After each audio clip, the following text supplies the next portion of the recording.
અરવલ્લીના મોડાસામાં આમ આદમી પાર્ટીની ખેડૂત મહાપંચાયત યોજાઈ। આમ આદમી પાર્ટીના પ્રદેશ પ્રમુખ ઈસુદાન ગઢવીએ મોટું નિવેદન આપ્યું છે।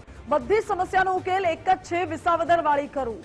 ભાજપને હટાવો અને આપને લાવો તેવું નિવેદન ઈસુદાન ગઢવીએ આપ્યું। 150 સીટ સાથે આમ આદમી પાર્ટીને જીતાડી સરકારમાં લાવો તેવું કહ્યું ઈસુદાન ગઢવીએ।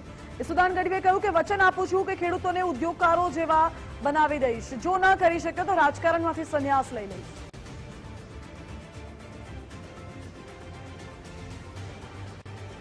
અમે હાર્યા ફરીથી જનતાએ જીતાડવાની શરૂઆત કરી।